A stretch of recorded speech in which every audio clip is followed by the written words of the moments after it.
Assalamualaikum warahmatullahi wabarakatuh. Ikuti dan kunjungi channel YouTube Maulizul Akbar NAD. Subscribe, like, share, komen.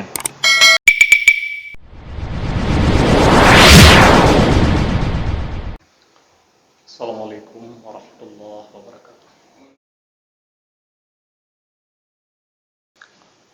Alhamdulillah. Asyhadu an la ilaha illallah wahdahu la syarika lah. Wa asyhadu anna Muhammadan abduhu rasulullah.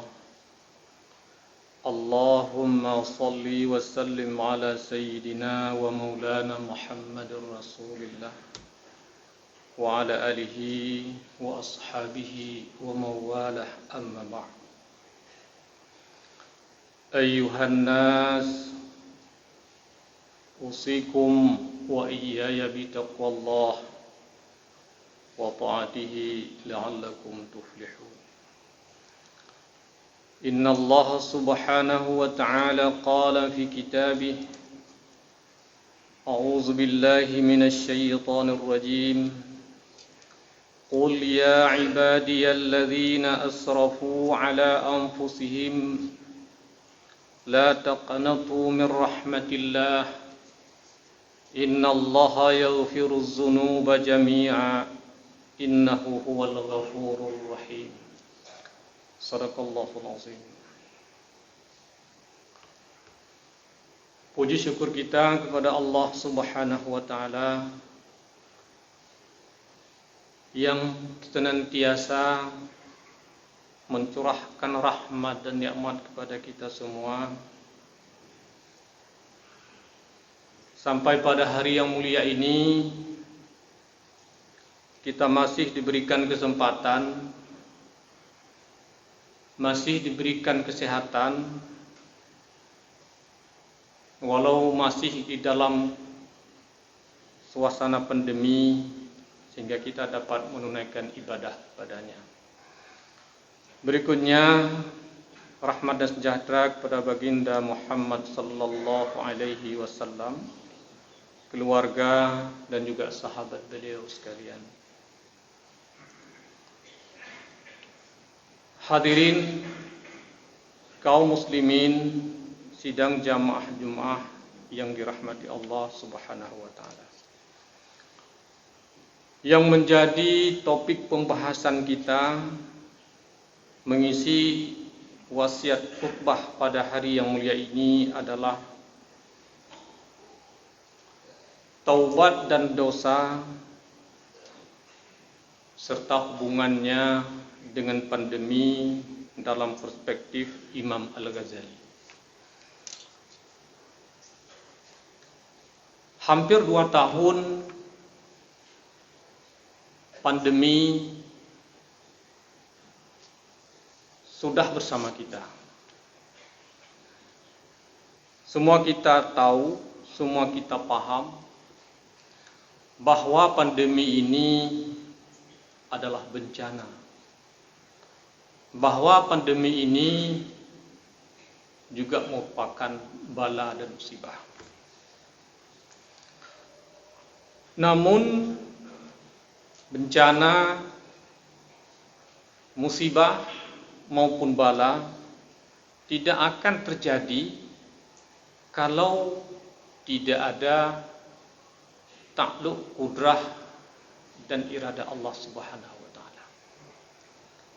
Di dalam Al-Qur'an Allah menjelaskan, wa atainahu min kulli syai'in sababa fa atba'a sababa. Kami berikan untuk setiap sesuatu itu sebab. Fa atba'a sababa, maka ikutilah sebabnya. Bencana, musibah atau bala yang sedang kita lalui itu juga ada sebabnya. Yang sebabnya barangkali akhir-akhir ini kehidupan kita umat Islam membalik cak mutu kacau. Yang sunnah kita menganggap bid'ah. Yang bid'ah kita menganggap sunnah. Yang ma'ruf kita anggap mungkar. Yang mungkar kita anggap ma'ruf. Hampir semua hal hari ini membalik cak untuk kacau. Itu barangkali di antara sebab kenapa musibah, bala dan bencana ini belum diangkat oleh Allah Subhanahu wa taala. Dan semua sebab yang tadi dapat disebut sebagai dosa, kesalahan yang belum kita perbaiki atau sudah kita perbaiki tapi belum terperbaiki. Imam Al-Ghazali membagi dosa itu kepada 3 pembagian, yang oleh sebagian ulama lain dibagi kepada 2 pembagian. Al-Ghazali menjelaskan di dalam karyanya Minhajul Abidin, dosa itu terbagi kepada 3 pembagian. Yang pertama, dosa meninggalkan wajib atau kewajiban. Meninggalkan puasa, meninggalkan salat, dan sejenisnya yang merupakan wajib, yang wajib dilakukan tetapi ditinggalkan, itu dosa. Dan setiap dosa itu ada akibat. Satu. Yang kedua, menurut Al-Ghazali, dosa antara hamba dengan Allah dalam hal melanggar ketentuannya. Mengkonsumsi yang haram seperti katakanlah arak, korupsi, makan riba, dan semua itu ada akibatnya. Kemudian yang ketiga menurut Al-Ghazali adalah dosa hamba dengan hamba. Baik itu dosa yang ditimbulkan oleh perbuatan maupun dosa yang ditimbulkan oleh perkataan. Dan semua itu ada akibatnya. Kumpulan akibat dosa itu, atau dalam bahasa orang lain disebut dengan akumulasi daripada semua dosa yang kita lakukan. Dosa meninggalkan wajib, dosa melanggarkan aturan Allah, dosa hamba sesama hamba, melahirkan sebuah bencana, bala ataupun musibah. Lalu Al-Ghazali melanjutkan, yang bermasalah hari ini karena kita manusia sebagai makhluk sosial dan hidup kita membutuhkan orang lain, ada dosa di antara kita yang sulit untuk dihapuskan. Yang pertama menurut beliau, dosa hamba dengan hamba terkait dengan jiwa. Kadang-kadang kita sudah melakukan tindakan yang membawa kematian atau hilangnya nyawa manusia lain.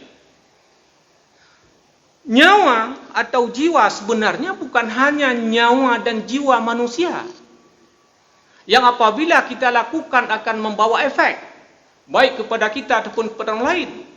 Tetapi semua nyawa. Makanya dalam tafsir ayat wala taqtulu nafsallati haramallahu illa bil haqq. Jangan engkau bunuh jiwa yang diharamkan oleh Allah, bukan hanya jiwa manusia, juga jiwa makhluk lain. Hari ini seakan-akan kita manusia merasa kitalah yang berhak hidup di alam ini. Selain kita seakan-akan numpang pada kita, tidak berhak hidup. Sehingga tindakan kita melakukan, menganiaya, hilang nyawa makhluk lain, mendatangkan akibat kepada kita. Banyak kita lihat masyarakat kita, kalau tidak di kota, umpamanya di daerah-daerah. Ada juga yang di kota, beli senapan, beli panah, dari kota, dia hari libur ke hutan untuk memburu binatang-binatang itu. Seakan-akan binatang itu tidak layak hidup. Kalau misalnya kita memburu tupai misalnya, yang makan punya kita coklat, mungkin itu barangkali boleh. karena mengganggu kita. Atau ada tujuan lain, misalnya kita ingin mendapatkan ikan besar, lalu kita jadikan katak sebagai umpannya. Kita bunuh katak itu, tapi untuk mendapatkan ikan yang lebih besar, mungkin dibolehkan oleh agama. Tetapi hewan-hewan yang ada di hutan itu apa salahnya dengan kita? Lalu kita bunuh mereka. Sedangkan Allah mengingatkan wala taqtulu nafsal lati haramallahu illa bil haq. Dan tindakan itu yang kita lakukan, kita ini bukan hanya kita sendiri. Yang dilakukan oleh saudara kita, efeknya kepada kita. Dalam ayat yang lain Allah menegaskan, wa ma min dabbatin wala ta'irin yatiru bijanahihi illa umamun amthalukum. Binatang yang melata itu dan burung-burung yang terbang itu tidaklah melainkan mereka sama sepertimu, umat juga sepertimu. Kalau kita butuh kebutuhan asasi, butuh kedamaian, keamanan, butuh makanan, sebagainya, juga mereka butuh itu. Itu yang pertama kata-kata tadi. Ketika kita sudah melakukan itu, apa yang harus kita lakukan? Tentu taubat. Yang kedua, menurut Al-Ghazali, dosa sesama hamba yang berkaitan dengan harta. Kita merampas hak orang, mencuri punya orang, merampas hak orang ini macam-macam. Ada yang kita rampas hartanya, ada yang kita rampas haknya. Ya. Ada yang kita rampas haknya sehingga ia tidak boleh mendapatkan haknya. Misalnya yang jatah dia mendapatkan amprahan itu bagiannya, tapi kita sudah menjegalnya. Itu juga merampas haknya. Yang kedua. Yang ketiga menurut Al-Ghazali adalah yang berkaitan dengan al-hirmah. Makna al-hirmah kehormatan. Kehormatan yang dimaksud oleh Al-Ghazali adalah kehormatan dilarang mengganggu, menodai keluarga saudara kita. Nah, ini yang kadang-kadang kita tidak peduli hal itu. Kita mengganggu saudara kita, menodai keluarganya, menodai keturunannya, itu hukumnya dosa besar. Dan yang keempat menurut Al-Ghazali adalah hak hamba dengan hamba, dosa hamba dengan hamba yang berkaitan dengan al-irdu. Al-irdu itu hampir mirip maknanya dengan al-hirmah. Kalau al-hirmah kehormatan berkaitan dengan keturunan, tetapi al-irdu berkaitan dengan harga diri secara zahir. Di situ agama mengharamkan kita menjatuhkan harga diri di depan orang lain. Kita mencaci orang lain. Bahkan Imam Syafi'i, janganlah kamu menasihati orang lain di depan orang ramai karena menjatuhkan harga dirinya. Karena harga diri dalam Islam itu mahal. Kenapa dulu umat Islam di Makkah berperang dengan kafir Quraisy?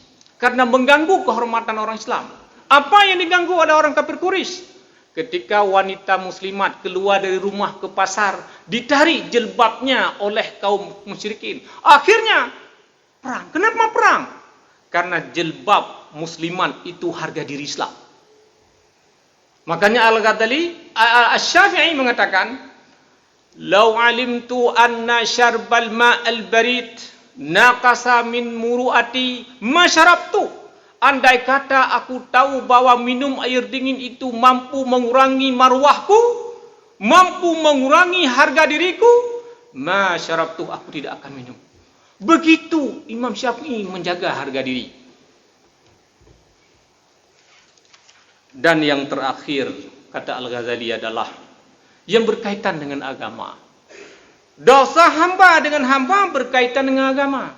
Dan ini sedang terjadi dan hangat-hangat terjadi di tengah-tengah kita. Apa contohnya kata Al-Ghazali? Bi an kafartahu wa bada'tahu aw dalaltahu. Engkau mengkafirkan saudaramu seiman. Engkau mengkafirkan saudaramu seislam. Dosa besar. Atau engkau membid'ahkan saudaramu seiman seislam. Dosa besar. atau engkau menyesatkan saudaramu seiman dan seislam. Hari ini kita menyesatkan saudara kita yang seiman, seislam. Ahlul kiblah, sama-sama ahlul kiblah, tapi kita menyesatkan. Menyesatkan dalam bahasa yang lain sama dengan mencabut iman seseorang. Pertanyaannya, apakah ada hak seorang hamba mencabut iman hamba yang lain? Tidak ada. Yang berhak mencabut iman Allah. Hamba tidak ada. Jangankan mencabut iman orang lain, memberikan hidayah kepada orang lain saja, itu bukan hak kita, hak Allah. Buktinya ketika Muhammad sallallahu alaihi wasallam berdoa kepada Allah agar Abu Talib pamannya mengucap kalimah la ilaha illallah atau asyhadu an la ilaha illallah. Bahkan Rasulullah mengharapkan Abu Talib mengucapnya asyhadu an la ilaha illallah saja. Asyhadu anna Muhammadar Rasulullah, beliau tanggung sendiri karena pamannya. Apa jawaban Allah? Innaka la tahdi man ahbabta walakinnallaha yahdi man yasha. Sesungguhnya engkau tidak dapat memberikan hidayah kepada orang yang kamu cintai. Yang memberikan hidayah adalah Allah. Apalagi tidak cabut iman orang lain. Itu dosa besar. Ketika dosa sudah berkumpul, efeknya barangkali apa yang sedang kita rasakan itu. Ini kalau sedikit bertambah waktu, kita mohon maaf. Lalu ketika dosa sudah berkumpul, sebab sudah ada dosa, sudah begitu banyak berkumpul, kewajiban kita umat yang sudah melakukan dosa adalah bertaubat. Apa itu taubat? Dalam literatur Islam disebut at-taubatu ar-ruju' ilallah. Taubat itu adalah kembali kepada Allah. Karena tidak ada kita yang tidak berdosa. Kullu bani Adam khata'un. Semua bani Adam itu punya salah dan dosa. Wa khairul khatta'in at-tawwabun. Orang yang paling baik ialah orang yang bertaubat. Dalam hadis yang lain Rasulullah mengatakan ad-daibu minadz dzambi kaman la dzambalah. Dalam ayat tadi Allah menjelaskan, ya Muhammad, qul ya ibadiyalladzina asrafu ala anfusihim. Sampaikanlah kepada hamba-hambaku yang telah melampaui batas atas dirinya. La taqnatu min rahmatillah. Jangan pernah putus asa dari rahmat Allah. Jangan terpengaruh kadang-kadang kita punya materi yang kita dengar bahwa orang yang telah minum arak tidak diterima ibadahnya selama 40 tahun. Jangan putus asa. La taqnatu min rahmatillah. Innallaha yaghfirudz dzunuba jami'a. Allah mengampuni dosa semua. Innahu wal ghafurur rahim. Itu hubungan dosa dan taubat dan hubungannya dengan pandemi dalam perspektif Imam Al-Ghazali. Semoga kita menjadi orang-orang yang sadar atas apa yang telah kita lewati. Dan semoga kita menjadi orang yang sadar tidak akan kembali lagi untuk mengulanginya. Hari ini dosa itu tidak boleh kita tunda. Dalam beberapa bulan terakhir kita mendengar berita begitu kita bangun pagi kita dengar berita inna lillahi wa inna ilaihi raji'un. Tadi malam kita ngopi bersama. Subuhnya sudah kita dengar inna lillahi wa inna ilaihi raji'un. Atau inilah yang disebut oleh Rasulullah dalam hadisnya, akhir masa nanti akan banyak bencana dan akan banyak kematian mufajaah, artinya mati tiba-tiba. Apa yang harus kita siapkan? Yaitu at-taubah, sebagaimana yang disebutkan oleh Luqmanul Hakim kepada putranya, ya bunayya la tuakhirut taubah fa innal mauta ya'ti baghtatan. Wahai putraku, jangan pernah engkau tunda-tunda taubat, karena mati itu akan datang tiba-tiba. Yang berkaitan dengan hak anak Adam tidak mampu kita kembalikan. Kalau punya hak, kita boleh lakukan dengan cara orang misalnya sudah korban tsunami semuanya, dulu punya hutang dengan kita, tidak bisa kita bayar. Bayarlah dengan cara bersedekah. Bersedekah bisa saja ke masjid, bisa saja ke fakir miskin. Kalau di Luxmawi ada Masjid Baitur Rahman yang sedang melakukan renovasi, inilah tempatnya kita untuk menebuskan dosa-dosa yang telah kita lakukan. Semoga bermanfaat. Barakallahu li wa lakum fil Qur'anil azim wa nafa'ani wa iyyakum bima fihi minal ayati wa dzikril hakim wa taqabbala minni wa minkum tilawatahu innahu was-sami'ul alim.